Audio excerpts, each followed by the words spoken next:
Episode 8 of Dreams into Success is proudly brought to you by ARA Indigenous Services, creating real opportunities for the Indigenous Australian community.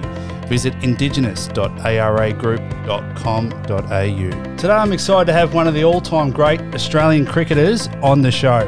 Regarded as one of the fastest ever bowlers in the world, clocking 161 kilometres, this man has achieved success in all forms of the game. From taking a 5-wicket haul in his Australian Boxing Day Test debut on the MCG in 1999, to winning the 2003 World Cup final over archrivals India. Taking 310 Test wickets, 380 one-day international wickets, achieving 10 5-wicket hauls, and incredibly over a 20-year period, he consistently bowled over 150 kilometres an hour, which is just phenomenal. He's a family man with an amazing wife and 3 young kids, and in our very brief time of knowing each other, I can truly say he's one of the nicest blokes you ever meet. Please welcome Brett Lee. Goody, thanks, mate. That's probably the best intro I've ever had in my life. Thanks, mate. Not too bad, mate. Good mate, to be here. Thanks so much for coming on. Really, really appreciate it, mate. And really grateful to have you on. Mate, before we touch on your career and have a bit of a chat about life, I'd just shortly like to just quickly share how we met. Do you actually remember? It's a while ago. Yeah. It is a while ago. Probably involved a couple of quiet beverages. Mate, there was a few quiet beverages, I reckon. I'll take you back. It was Melbourne Cup Day, 2018. We met through a mutual friend, Jamie Barclay. And, mate, it was at the races. I think I was there with Mickey O, one of my great mates. And we came in, and, mate, it was good fun, wasn't it? We're putting bets on, we're having a few beers, and I still remember, mate. I don't think we won much. No, we didn't, mate. No. We didn't win much at all because I remember Doesn't matter. You gave me, you go, Goody, I've got a bet for you, and I go, oh no, Binga. And he goes, no. You said, yeah, I'll put a $50 bet on for you, mate. I go, all right, Binga, put it on. And mate, it was no good. I reckon it's still running. But, I think it was a camel. But mate, mate. I think we worked out. We were both born on the same day, 8th of November. That's incredible. And it's amazing, and I actually remember, and it has this, for the next 2 to 3 weeks after that, Flame Trees from Cold Chisel. I think we're banging that out at some stage. Mate, I was playing that in my car for the next 2 weeks. It was unbelievable. But mate, before we get started, I've got to give you the mate. He's got it. There's the 50 Thanks, back. mate. Well, we'll put this towards some coffees later on, but you didn't have to do that, mate. Thank you. Nah, good on you, mate. Hey, mate, let's get into it. Take me back to the start. What was it like growing up in the Lee household? Look, I've very lucky to say, mate, I've had a blessed childhood. I've grown up with 2 amazing parents. Mum and dad have been my best supporters, I guess, and 2 people that I still look up to and speak to mum and dad every single day. And having 2 wonderful brothers, one older, one younger. Shane being the older brother who had the chance to, I guess, achieve his dream first, and I could watch him tick off the boxes, play first grade cricket to Shield cricket to then play for Australian one-day cricket. He actually set the path for me, and I was trying to follow that road that he went down. And we were always super competitive in the backyard playing cricket, but never ever against each other. I was actually more nervous watching Shane play his first game than I was playing my first game. Really? Yeah. Is that right? And my younger brother, Grant, he is just the most beautiful person you'll ever meet. Shane and I fight like cats and dogs because we're so similar. But Grant and I don't think we've had one fight in our life. Really? Yeah. Just a terrific guy. He was Ducks of school, probably a better cricketer than Shane and I put together. Is that right? Really? And just didn't want to play it. Yeah, okay. He's a pianist and he's done really, really well in finance. And just a normal suburban backyard. Yeah.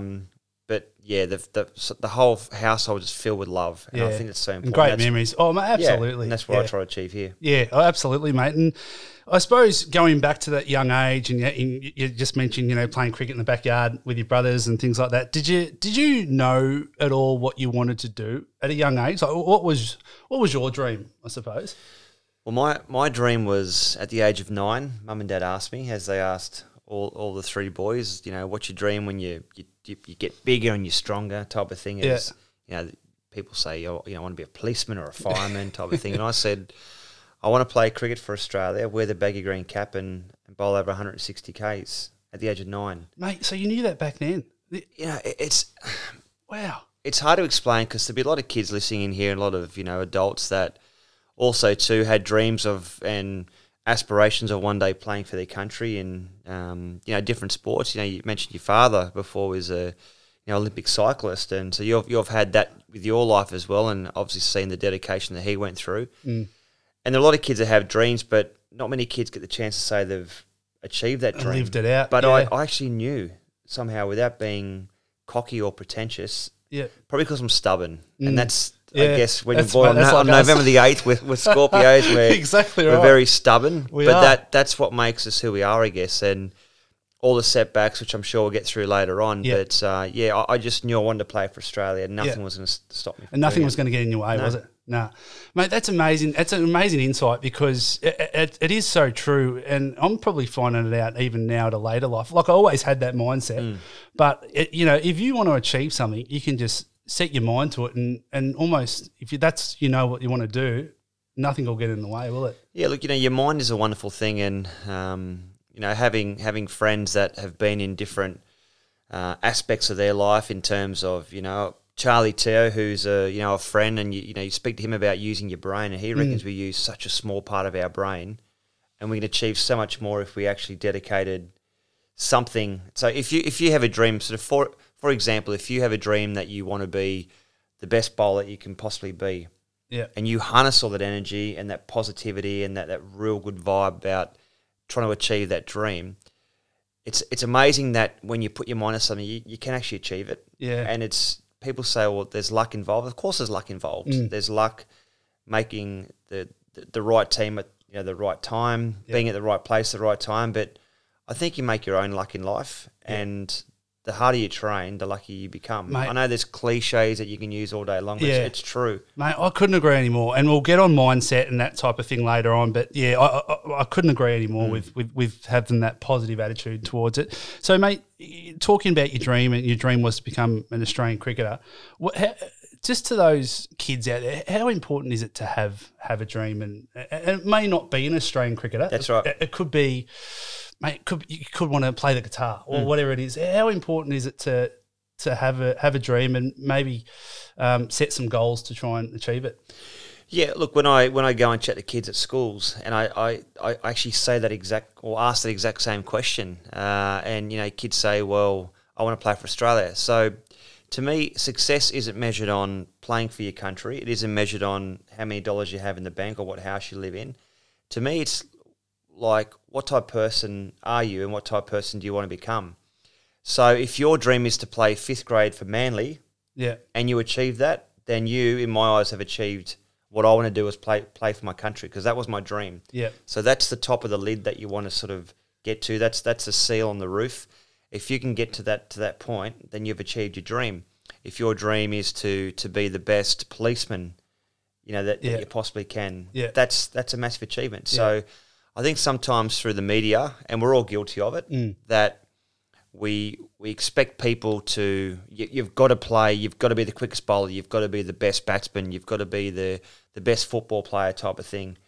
And, a lot of people don't do it because there's so much pressure. Mate, that's a great message because, and that is so true, because there's so much pressure these days, particularly on kids, now there's social media and, have to aspire to be at a certain level. But to get that message across that, it's okay that, 5th level at Manly, that's still regarded as successful if that's your dream, isn't it? And look, a dream's a dream, but the one clear message that I always leave these kids with, I reckon a lot of coaches these days and probably school teachers too, and not all school teachers are the same, and you've got to hear what I'm saying, because people might go, well, he's having a crack at school teachers, which I'm not.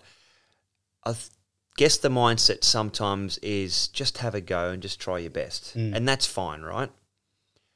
But with sport, it's always the coaches, there's always that mindset of you don't have to come first. Just get out there and have a go and just try your best, and I get that.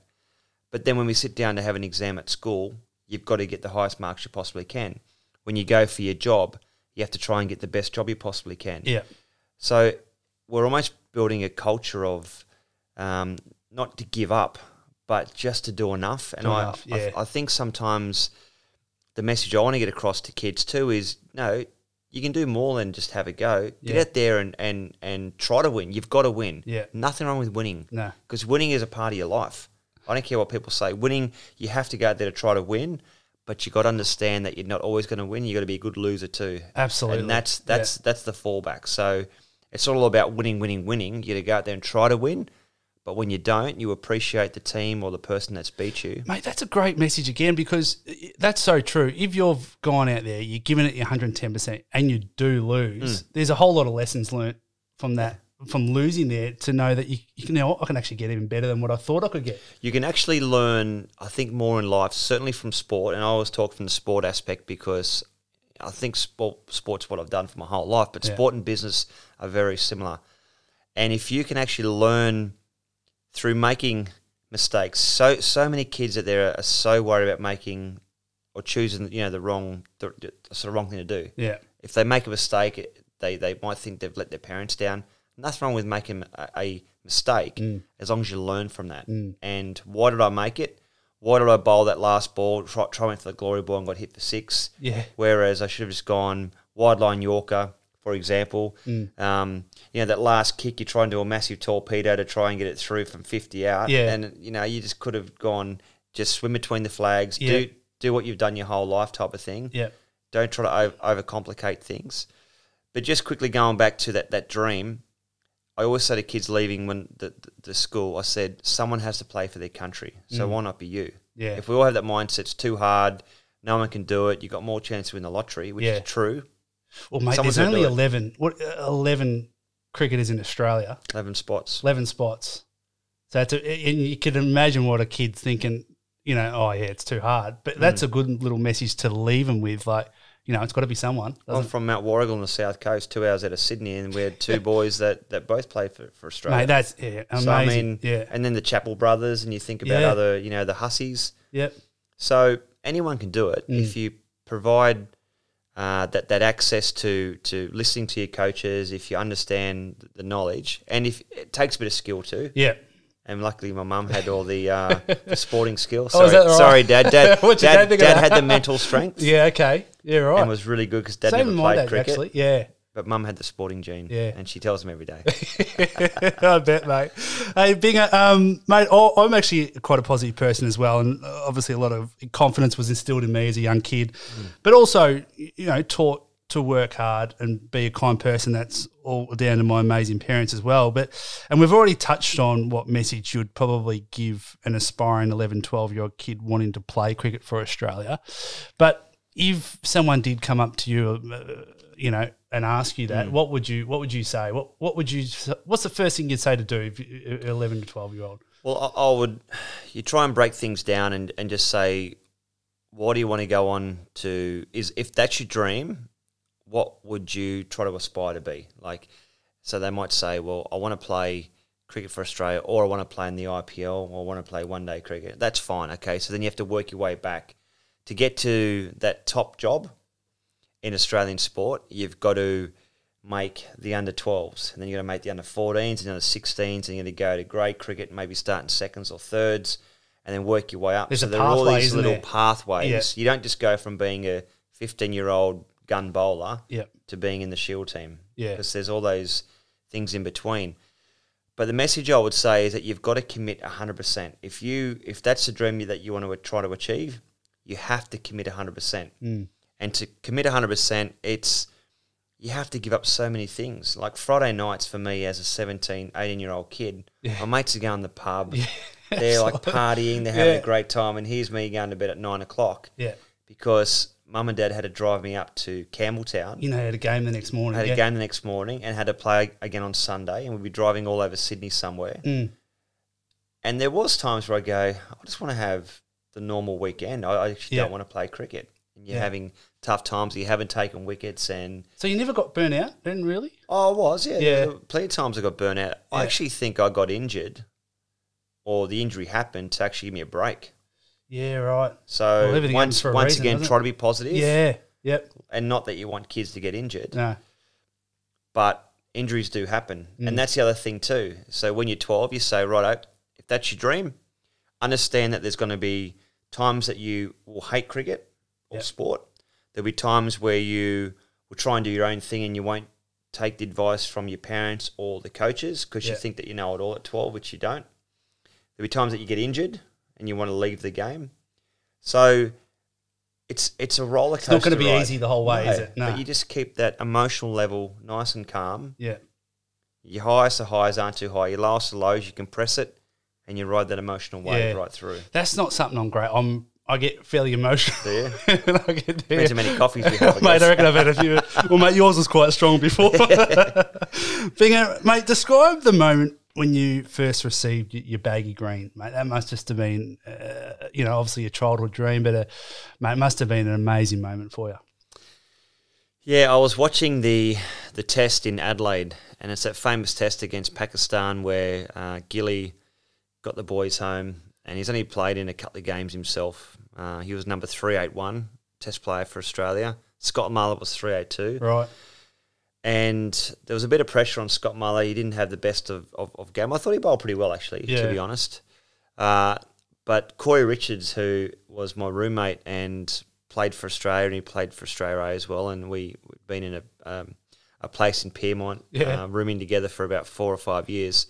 He said, I bet you get a phone call to play for Australia, because there was a bit of talk that I might get a call up.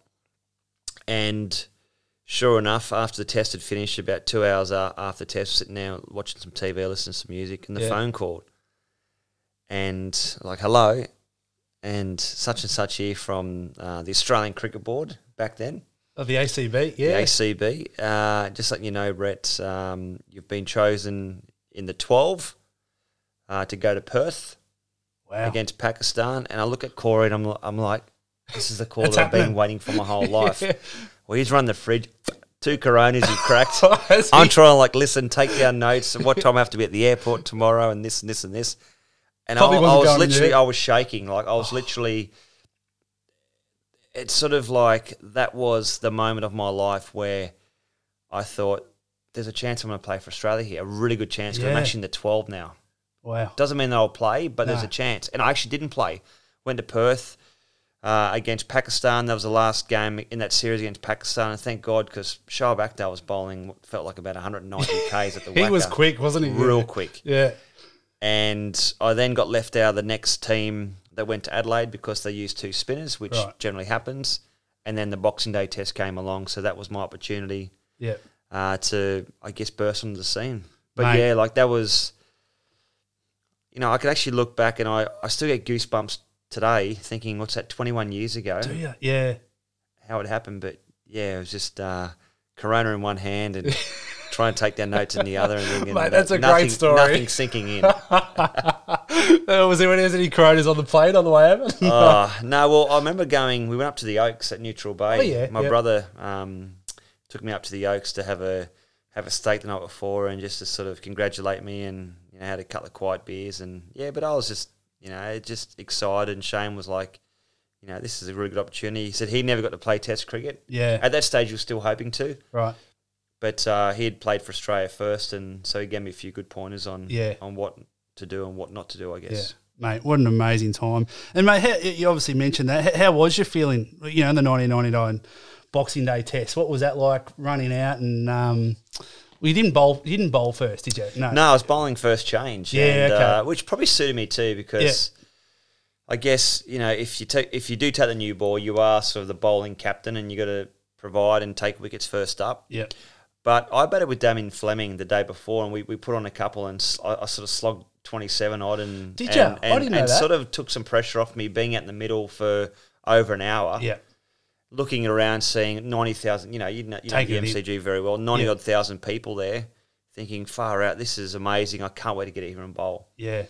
And my mindset, I guess, way that I structured my bowling life was, I thought, I've worked so hard to get here. I'm not going to stuff it up now. So I was never nervous bowling. Yep. Petrified batting because I was rubbish. But I was never nervous bowling. I was just so excited to get out there and bowl. So when that opportunity did come around and Steve Waugh said warm up, there was some butterflies and there was a few little, all right, but it was anxious. Give me the ball. Yeah. I stepped out my run up, took my baggy green cap off. David Shepherd, I think, was the umpire. Had the hair done, mate. Had the old hair done. And literally took the ball and I was like, here we go. Yeah. Big breath in, and then right up. Away you go. It's game time. Mate, and the rest was history, really, because you took a wicket first over? Yeah, my fourth ball. Fourth ball. Yeah, Wow. and I just thought if I don't slip over first ball or spray one in the first slip, I'm fine. As long as I hit the cut stuff, Yes. I'm happy. Yeah. And the first ball shaped a little bit, and then I thought, okay, and then the next ball sort of came out pretty good, and I had good footing. Spikes were going in nicely. There's a little breeze behind me. I thought the conditions are perfect. Yeah, you're feeling good. Feeling good, and then I thought I'm actually going to use this crowd. I'm going to use this crowd to pump me up. Rip one. And then one swung in, little inside edge.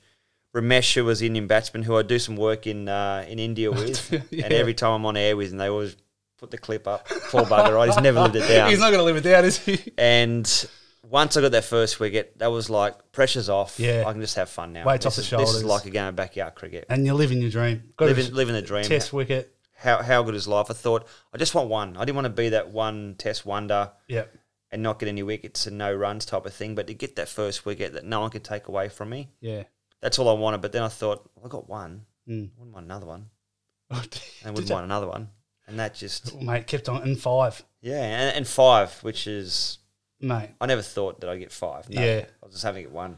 Mate, unbelievable. Mate, it's mate, I actually never played cricket competitively. It was always just in the backyard with my brother. I loved it. And, you know, Mum would yell out when we hit windows and things like that. It was So would mine. Yeah. Break another But window. mate, it's funny because maybe a lot of Australians will cringe here. I'm not one to sit down on a couch and watch an entire test. Like if punter's on 80, I'll sit down and see if he gets his 100, or if Brett Lee's coming in, he's got his wicket. Let's see if he get, but I still love my cricket. But mate, I'll give you an interesting stat. yeah.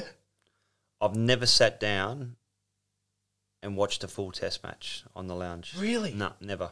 Wow. What is that? Obviously, if I'm commentating, 5 days, love it. Yeah. Because you're part of the game, and playing, absolutely love it. Yeah. But I couldn't sit here and look at the TV for 5 days. No, I'd probably last a few hours, and then I'd be out doing fishing. something, or fishing, or, like I obviously keep, if I'm not working, I keep an eye on the scores and watch the bowlers and watch the batsmen. So it's good for, what I'm trying to do and trying to achieve. Mm.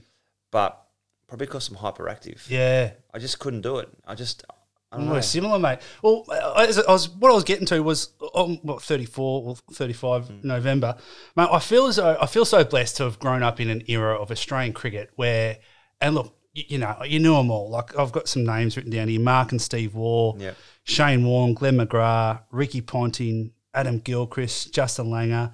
Mate, what was it like? Being out there playing with those guys, and then, I suppose, leading on from that, mate, I just want to ask what you miss about the game. So, yeah, first of all, what was it like playing with those guys? And well, you mentioned some pretty amazing players, and you throw in a McGill, Damien Martin, and later on with a Simon Kadich comes to the sort of team, and Shane Watson, later on that era.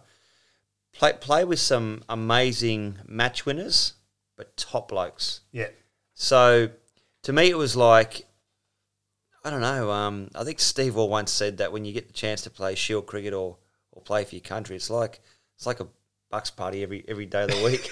That's what it feels like. You're there with your best mates. You know what? You're doing what you love, Yeah. and you're there with all your best mates, and just it couldn't get any better. It can't get any better. We had those guys that you mentioned, with and you throw Michael Slater in. So Slater, Langer, or Matty Hayden, Ricky Ponting, Justin, all those guys. We were so tight, and that's what made us the team we were. We were so tight, and we challenged each other. Yeah.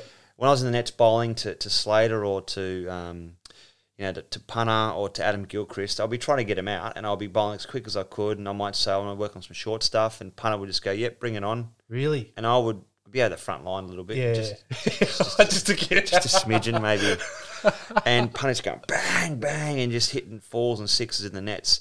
But we challenged each other. We backed each other. Yep.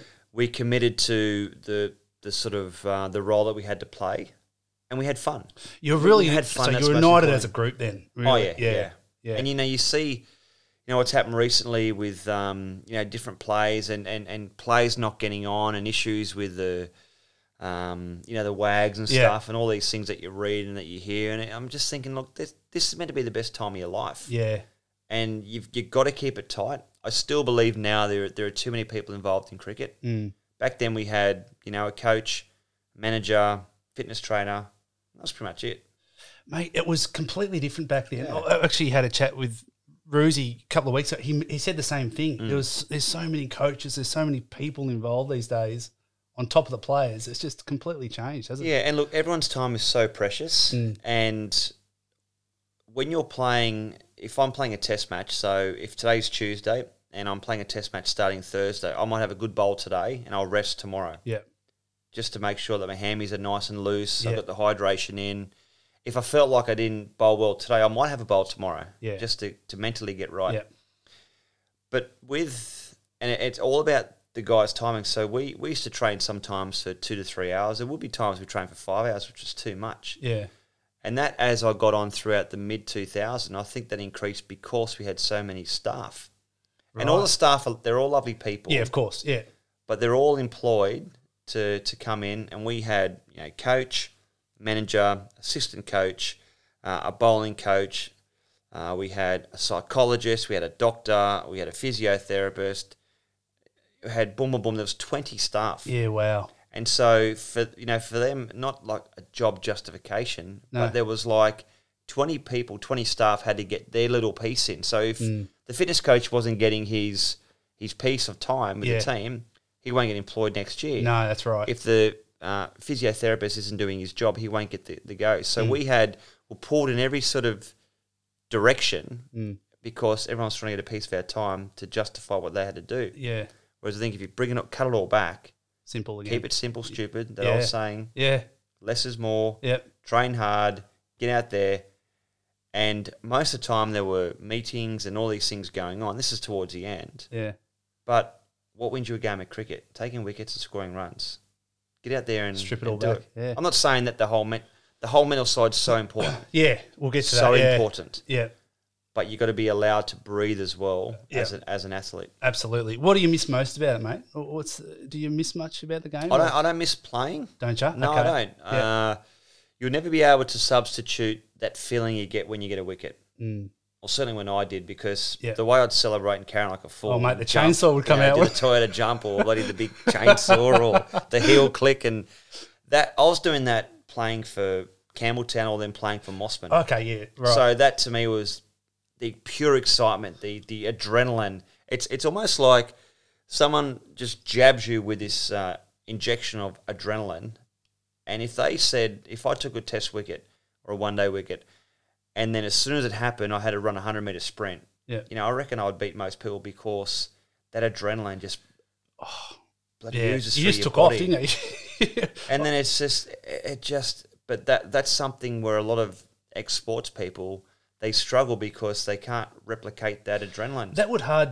Absolutely. It's hard to, emulate that again now, isn't it? Yeah, well, I'm 43 going on 44 this year. So how do I emulate that adrenaline? But because I've had other interests away from cricket, I've found a way to balance that. So yes, you do miss that adrenaline spike. Yeah. But I don't miss playing because I think commentating too has actually kept me in the game, so I'm still current with the game. But I miss my mates. I miss playing in that team environment. I miss the ups and downs that you go through, and when your mate misses out or he's dropped or he's back in the team, he scores 100, takes a fifer, because you're living and breathing with each other in each other's pockets for 300 days per year. Yeah. And then it's the beers after the game after the test locker room. win. Yeah, and they are moments that I'll treasure forever because, that locker room, if walls could talk, just what we spoke about and just, the copious amount of beverages that we used to go through, but that's all part of playing sport and enjoying it too. Oh, absolutely, mate. Hey, mate, do you have a favourite moment or highlight of career? Obviously, we've spoken about the 1999 Boxing Day Test. You took 5 wickets, 2003 World Cup, and you've also mentioned playing with your brother Shane. What's your most treasured memory, mate? Yeah, look, it's putting on the baggy green for the first time. Yeah, getting that. Literally, before I was going out on the ground and then going home that night and I'd always take my baggy green cap home. Guys would sometimes leave it in their bag in the side pocket. Oh, and really? I was like, nah. Sometimes they put it in the side pocket, put it on the plane. I'm like, nah. I always carried it because I thought, well, how many times do your bags go missing? Oh, exactly. I'm not going to lose my baggy green cap. No. And even though it's just a piece of green felt, it's what it stood for. It means a lot, doesn't it? And I wanted to sleep with my cap on the first night. Did you? Yeah, but I was worried about creasing it and coming out the next morning or skew whiff. Yeah, right. And I'm embarrassed, but also proud to say that when I got it and I got home and I'm looking in the mirror, I'm going, I'm looking all right here. how cool is this? Yeah. I mean, once again, just a green felt cap or a hat, but it's what it stood for. And that to me was heaps of fun, and you know, that chance to wear it was incredible. Yeah. Oh, mate, it would have been. Did you have? What about one of the? Can you share a story or one of the funniest moments that you've had on the on tour? Or I'm sure there's a few. There's heaps of funny stories, and that's the thing too. You have to actually enjoy playing sport. You know, you got to enjoy each other's company, and you know that comes with sort of funny moments. There are plenty of, you know, we used to sort of muck around, take the mickey out of Brad Hogg and Andrew Simons, but two guys I'd always pick in a team because two fantastic teammates. Yeah, always got your back, 100%. I mean, if you can't get on with Andrew Simons, something's wrong. Something wrong with it. Yeah, Brad Hogg the same. Yeah, just a burst of energy. Yeah, but they'd say some funny things, and they used to, Mark Wall started calling Andrew Simons Jethro. The Beverly Hillbillies, you know, that clumsy guy that was always kicking things over or tripping over. And then Simo tried to deflect that and call me Jethro. So then the guys started calling me Jethro, but it was actually Simo. But there was plenty of things that Simo would say that would just, you know, make the team laugh their heads off. There was a time in Adelaide, and there's this girl, and this attractive girl, and she's standing next to a red car, and hello, love, and you know, what are you up to? And she goes, I'm selling raffle tickets. He goes, I'll just buy one, thanks, because I'll probably win this. She's like, okay, well, pretty cocky but confident. That's good. He goes, oh, when's it drawn, love? She goes, oh, the 31st this month. He goes, well, my phone be on. You give me a call on the 32nd, and be my car. She's like, what? But like, we've got probably 100 Royisms or Hoggisms that we use. Yeah, yeah. But two great guys. I mean, I think it was Hoggy that was coming from Coogee when they were playing a Shield match and went past Randwick Racecourse. So is this where they run the Melbourne Cup? Oh, really? Yeah, was he true. Serious? Yeah. Oh, mate, no, great. That'd be Melbourne because it's actually the Melbourne Cup. Melbourne Cup, mate. Yeah, but you need guys like that. You do, don't you, mate? Binga, I might sort of switch tunes now. It wasn't always easy though. You had some tough times. You had a lot of injuries and setbacks along the way. How did you overcome them and find that sort of determination to get back to that top level? Well, there were probably more tough times than good times, and that's the whole making, I think, of a sports person. Yeah. So, look, getting injured again and again and again, I actually committed to understand that was going to happen. And like we spoke about before, you sort of tell kids if they want to be a fast bowler, you got to expect to get injured. Yeah. Because it's such an unnatural action. You can't expect to run in at 85% of your sprinting ability, jump in the air for 4 metres, land on your back foot, and for me personally, I'll be landing on about 88 kilos. Yep. Stretch right out about 2 metres, and then plantar flex and land in a position where there's hyperextension on my front leg. You know, my ankles getting crunched, and then bring my glutes through, hyperextend, counter rotate, all these technical terms, or twist and turn. Yeah. And try and bowl the ball and do that for 25 overs, a day times 6 balls per over. Right. Yeah. It's a lot of pressure. Yeah. So I sort of go back to mum and dad where they said, you know, maybe you play cricket because, you know, you won't get injured as much as playing footy or league. Yeah. But I had 12 ops. Is that right? So I reckon if I played a different sport, I wouldn't have got that many operations. Wow. Yeah, okay. But 6 ankle ops, broke my back twice, elbow surgery twice, bulging discs in my neck. Broke your back? Yeah, twice, yeah. I was at a back brace for 16 weeks. Wow. But the way I actually overcome it is I just had to sort of work out why it happened, trust the judgment that I was getting from good people around me in terms of, medical staff. Yeah. And I know the reason why I broke my back was because I did have a mixed action. And I was pushing the ball and, imagine getting a school ruler and you bend it. Bending it, yeah. And then that plastic school ruler, you get like a little white line through and then it goes crack. Well, that little white line is what they call like a stress fracture or stress reaction in your back. So your spine's the same. Right. You keep doing that and it'll go crack and you might get a complete separation. Really? And that happened. But I had to get stronger. I had to fix my action. I had to mentally prepare that it was going to be a lot of hard work. So I've done so much rehab in my life. Because you pushed your body pretty hard, didn't you? And that was the thing, 100%. Yeah. I was always flat out. Yeah. But I wouldn't change it. I mean, who wants to bowl 135k? No, mate, when you can bowl 160. Swingers. I mean, that's exciting. That's rubbish. Yeah, exactly. There's no offence to anyone bowling 135k's, but that wasn't what I wanted to do. No, that's great, mate. Good message too. Did you didn't ever feel like walking away from the game at all, or didn't ever get too? Did when I was 12. Did you? Yeah, when I was 12, I was playing for the Oak Flats Rats, and we had a young guy come down, and my coach, this guy was trying out from a different club, and my coach goes, "Well, can you test him out with some short stuff?" Yeah, well, you have to ask me twice. I can rip him. Yes, sir, I can try and bowl a short one.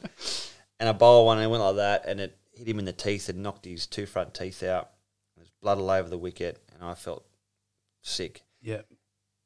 I can promise you now that I hate the sight of blood. I hated people getting injured. You might put on this big, tough, fast bowler, bravado that you have to do when you're trying to scare the living tripe out of batsmen. Yeah. Well, it's almost like you're over that white line, aren't you? Well, you are, and that's part. You're acting. It's part of the act. But deep down, I hated people getting injured. So, the fact that people now do wear a lot more protective clothing. Yeah. But this guy, he got hit, went home and told Dad. Dad rang the father and offered to pay all the dental bills and stuff. Right. And we weren't well off or anything. No. And his dad said, "No, he should have been wearing a helmet. His fault." He never played again. And I was like, really? I don't know if I want to do this. Yeah. Seeing blood in the wicket, that's... And this is you as a 12-year-old. Yeah, I was 12 and I sort of had the next weekend off, I think, and then they said, "Look, we'd love you to come back," and I went back and just fell in love with it again. Yeah. Yeah, so I need that little time out, I think. Yeah. Oh, mate, well, there you go. Mate, it sort of leads in nicely because I want to talk a little bit about mindset now and that mental aspect. Did you ever use, I'm sure you did, the positive self-talk, or did you visualise your success, or did you visualise yourself taking a wicket? How did you... Yeah, did you use that? Always. Yeah, okay. Yeah, to me that was my best tool that I had, I think. There were two. One was my fitness, and I had to be the fittest in the team because I had to do the most workload, active workload. Yeah. Batsmen are super fit, but bowling under pressure and workload was really hard, so that was the first thing. Okay. But then it was that mental aspect, and to me, visualisation was so important. So I would get to the top of my mark and I'd close my eyes just for a split second. In that split second, I would watch myself run in from like a camera above me. Yep. And I could see the camera. I could see me running in with the hair and my legs pumping and my arms pumping. And the camera follows me in. I see the action. In my mind, I'm trying to work. And I worked on my action up until the last ball I bowled in my career. Yeah. To try to get it. You'll never get your action right. Yeah, you'll never... Yeah, okay. Well, me personally, I could never get my action 100%. Yeah. But I was close to what worked for me. And I'd see, in my eyes, my perfect action, up hard, snap down, wrist behind the ball swing away, batsman go forward, Gilly dive across to his right and take a specky.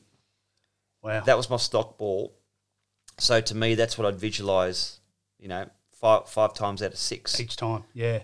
Or if it was the in-swinging Yorker, just go bang, and then you see the ball tail in, you see the batsman's feet shuffle back, the ball hits the turf, the dust flies up the stump, gets cartwheel back. Yeah. So visualisation to me was positive thinking in order to achieve your goal or your dream. Because, mate, you don't want to be thinking... That's a great point, because you don't want to be thinking down the other end, Sachin Tendulkar, he's going to knock me across the covers here, or he's just going to hit me for six. That's not the mindset you need to be going in with, is it? No, but that happened. Yeah, I'm sure. And golfers know that when they stand up on the tee and you look out to the left and there's a bunker, you look out to the right and there's water, straight away you've taught your brain two negative things. I'm thinking, should I don't go in the water? Yeah. So, I reckon for an average golfer like me, if I look and think, oh, bunker, water, geez, if I don't get straight, I'm cooked. I go shank or I go slice over cover and land in the water. Yeah. But I promise you that if you took all that out and you're out in an open paddock at a farm and you said just put the tee in, just hit the thing as hard as you can, doesn't matter where it goes, you'll hit it pretty much dead straight. Yeah. So bowling was the same. And it happened at the top of my mark, there would be times where it's that little, voice in your, your brain or that little person on your shoulder saying, if you don't quite get the length right here, you're going to go for 6. Yeah. And then you need 6 to win. What do you do? And you sort of freeze up. And that did happen on a few occasions where it's not choking, but it's not having that clear mindset. Yep. And there has been times in bowling where, and I've had it happen at the Sydney Cricket Ground, I've had it happen at the Adelaide Oval, where I'm thinking, righto, just stick to line length. Top of off, nick him off, gilly dives to the right, takes a specky, right hand nicks it. We're running and going, bouncer, Yorker, Yorker, slow ball. Oh, really? And I would try a slow ball that I've never bowled in my life, just out of pure pressure. Right. And not clear thinking. Yeah. And then guys look at me going, where's that come from? We're trying to nick the guy off and you bowled a slow ball and he's worked for 4 off his legs. Yeah. And I'd walk back and just go, well, that's when you put your mind under pressure. And so clear thinking is so important. Yeah. And yet the harder the moment, the bigger the moment, that's when you have to be super clear. Yeah. But to think super clear, you've got to be able to hit your skills. And to hit your skills, you've got to be able to do the work, the training. Yeah. So for me, walk on the field, if I've trained properly, then my brain's right. Really? If I haven't trained as good as I could have done, and I would actually walk back. So fitness is, as I keep saying, is a huge part of me. Yeah. And I'd touch my stomach walking back. Did you? If I can feel labs, if I feel strong, I'm sweet. I won't get injured. I'm strong. If you feel it and go, oh, it's not as hard as it could be. Yeah. I'm cheating myself. I haven't done as much work as I probably could have. Yeah. Done all that preparation, mate. Yeah. That's a great message. Hey, mate, I might move away from cricket a little bit now. You're obviously a star player, but mate, I don't think it fully defines you as a person. What drives Brett Lee now? What's your motivation and your new purpose in life now? Well, it's stage 2 of my life, so family have always come first, even first prior to cricket. Yep. But now it's just trying to be the best dad I can, the best husband. Once again, they're all like they sound like cliches, but it's just the simple things in life. I love moments with my kids. I love to try to pass on the knowledge to my son who plays cricket. He's a very good cricketer. I've never pushed him. Yeah, okay. He captained the state under 12s PWSA team. PWSA side? Yeah, opening batsman. Oh, wow. Or bats in top 4 anyway. Oh, so he's not taken after bowling then? He goes, Dad, I think I got my batting off Uncle Shane. Because you were rubbish. I said, yeah. Shane would love that. Harsh but fair. Yeah, Shane loves it. But just trying to be, the best person I can. But also too, like I'm also inspired about learning other things in life, about business. Doing a lot of work here in Australia, but over in India, got my charity stuff. Yeah. So it's having other goals that will substitute that adrenaline that you won't get from when you take a wicket. Cricket. Yeah. But I've always made sure, mate, that I've had other interests throughout my whole life away from sport, because I think a lot of sports people, because they're so intertwined with what they're doing and they're so one mind or focused on being the best sports person that they can, they almost get to the stage where you're only one knee injury away from a career-ending,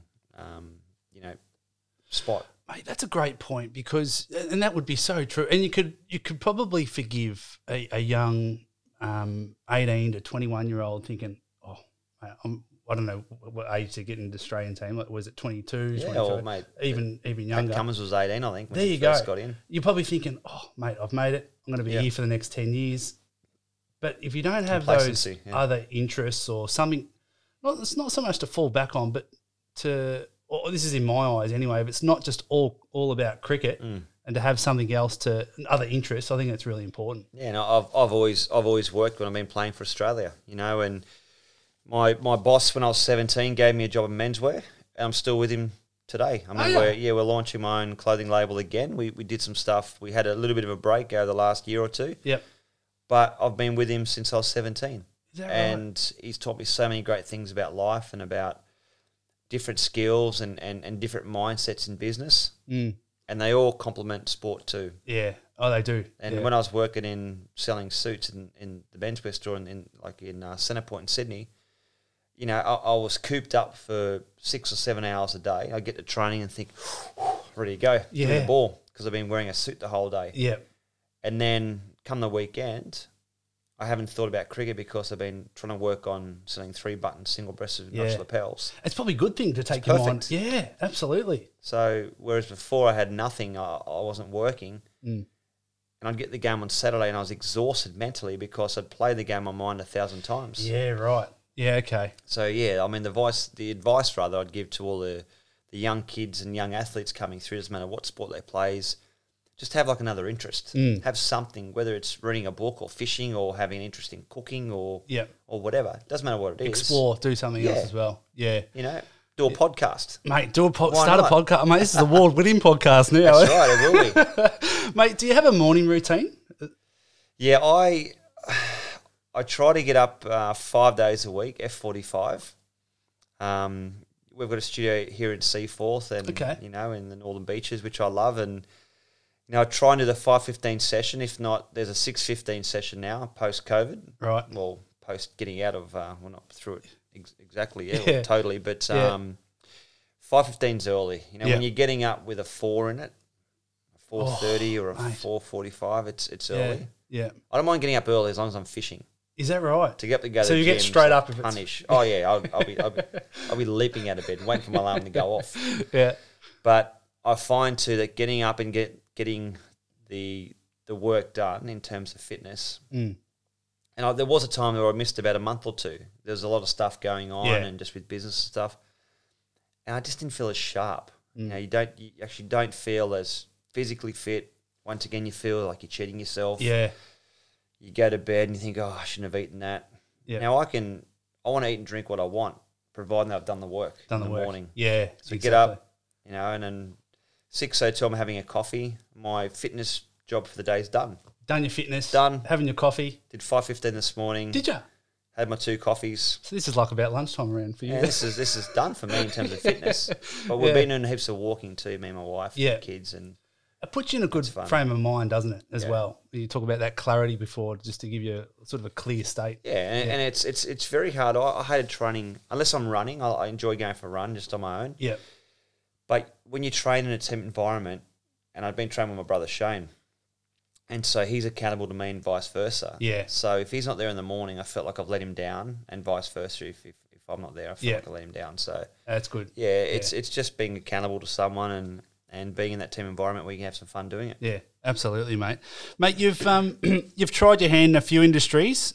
Bollywood acting. Bollywood acting in India. Bit of fun. Bit of a singing career as well, mate. You love your music. Yeah, what, 6 and Out? You're part of a band there. Still am. Still am. Are, yeah. Really? Yeah. Can you talk us through those two times? Well, still in your life. There's a famous quote from the Eagles. Remember the Eagles? They had that.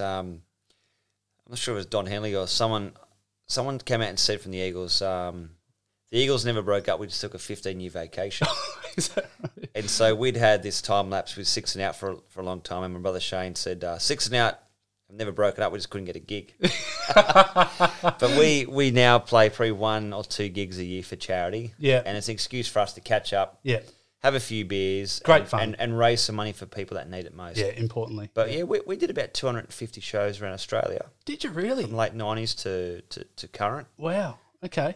It's a lot of fun. Yeah. It's you know, to play in a rock band is oh, mate. That'd be a lot of fun. So that's another outlet for you as well, isn't it? The music. Yeah, well, music's probably my biggest outlet. Yeah, got my 6, 7 guitars over there, about 15 or 16, I think, from memory. Is that right? Yeah. But we always had music around the house, and that happy childhood memory came from Mum playing the piano, and my brother is a pianist, and he plays every instrument under the sun. Does it, Grant? Yeah, Grant. And I've got a grand piano upstairs which I play, and and my daughter, she's 4, but she loves music, and I reckon she's gonna be a singer or something to do with acting or whatever, because she's always up on the little table and doing a performance and pressing and play the guitar, and even my son now, who's 1, he loves the sound. He gets up there and has a go on the piano as well. And I think it's really important.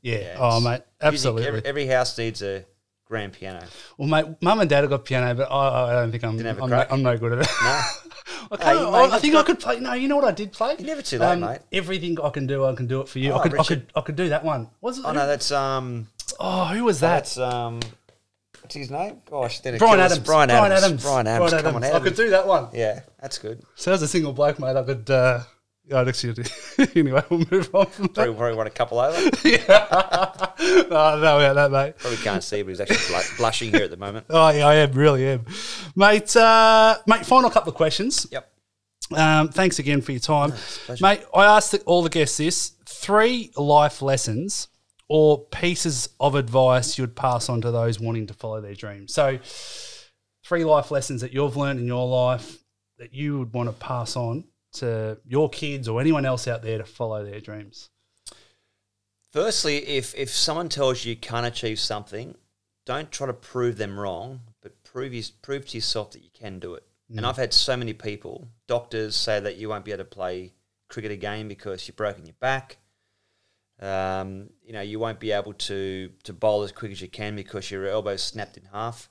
So when someone says that you can't be the best doctor, you can't be ducks at the school, you can't be the best plumber, you can't play cricket for your country, take that as a challenge, or like bit of motivation. Turn it around from being like a negative thing, because so many kids are influenced by teachers and coaches and even parents, right? If they don't get that best advice, where are they going to get that great advice from? So it's the kids, boys and girls that achieve greatness in terms of sport are the ones that are motivated, with their own self. Internally. They can actually internally motivate themselves. So that's probably the first thing, is that don't listen to what people say from a negative point of view. Turn it into a positive.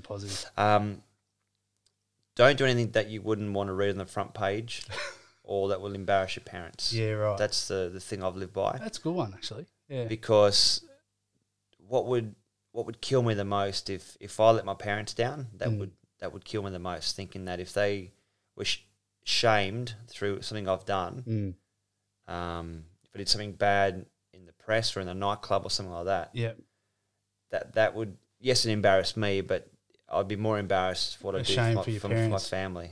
So always, that's probably the best advice I reckon. Be a good person. I'd probably put that first. Just be a good person. Yeah. You could say treat people the way that you want to be treated is probably the thing. Yeah. And it's okay to be stubborn. Yeah. Stubborn is good. Yeah. Challenge yourself. It probably goes back to that number 1 again, where someone says you can't do it, but you deep down pick something. Don't go the easy road in life. It's easy bowling. To me, it was easy bowling 135 Ks. I could have done it my whole career, and probably not got injured because, but that wouldn't have been the dynamic bowler of bowling over 150 Ks. So choose something that's going to challenge you. Don't be that person that, there are so many people that have that 9-to-5 job, and they turn their day up, day in, day out, and they hate their job. I understand that that's what pays the bills, and that's what probably they're qualified in. But there are other things out there too. So challenge yourself in life. Yeah. Don't just swim between the flags all the time. Be on the edge. Don't get caught in a rip. Yeah. But push the boundaries too. Mate, I love that. That's Nothing wrong with pushing the boundaries. That's a great message. Well done, mate. Binga, mate, I just want to acknowledge you for everything you've achieved in your life, mate. Thanks, mate. I've got so much respect for what you've done on the cricket field and all the hard work and commitment you've put in to have such an amazing career, mate. But I think what inspires me even more is just what a good good person you are. Mum and Dad have always told me to surround myself with good, positive people, mate, and I reckon you're certainly one of those. Thanks, mate, you're an amazing family man, and it's a real credit to the way you approach life, mate. So, mate, hopefully looking forward to kicking back and having beer with you one day, When's mate. the next Melbourne Cup? Yeah, we'll have to lock that one in, won't Hopefully we? when we get through this COVID stuff. Mate, I'm just going to throw you on the spot here at the moment. I've just had a look over there. There's a few guitars over there. Do you reckon you can maybe belt out like a little verse or play a little tune for me? Well, I'm not sure I could sing because I'm a bit of a rubbish singer, but let me just grab my axe. This is literally on the spot. This is right on the spot. I'm not even sure if this is in tune, but tuning's always a good way to start. But as you can probably tell, that to me that's actually tuned down. So I must have been working on a lower song like a Johnny Cash, but that's probably the right.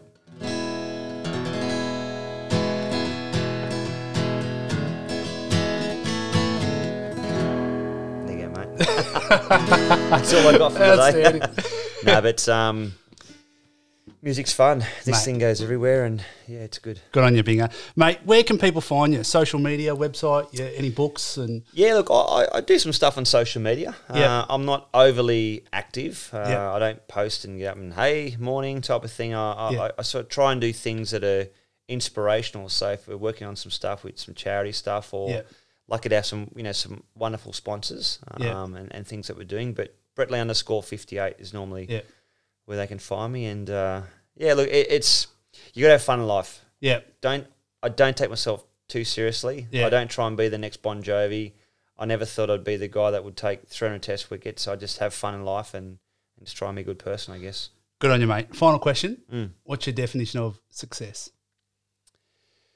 My definition of success, I think if you can come home at night and look your wife in the eyes and your kids in the eyes, knowing that you've done the best you can as a father and as a husband, then you're on a pretty good track, I think. Mate, that's unbelievable. Don't about sport. Good on you, mate. Thanks, mate. Thanks for coming on, brother. I'm worried about being a good person. There you go. Outstanding. Here's a pick, mate. Oh, it's a pick. 58 pick. That's my number. Take your pick, as they say. Good on you, mate. Good on you, mate. Thanks again. Really appreciate it. Binga, how good was that? Brett Lee, one of the nicest guys you'll ever meet and one of Australia's best cricketers and fastest bowlers that we have seen. I just love Binga's elite mindset, his insight to what it was like wearing the baggy green. But what resonated with me most was his positive outlook on life, his love for his family, the decision to not choose the easy road in life, but instead challenge yourself, have fun along the way, and just be a good person. There were so many great messages there. I really hope you enjoyed it as much as I did, and it was a real pleasure having Binga on. And just a reminder, guys, if you enjoyed this episode today, please share it with your friends, tag me on Instagram, and subscribe to Apple iTunes and Spotify accounts so you don't miss an episode. Until next time, you guys know what to do. Get out there, face those fears, and live those dreams. You'll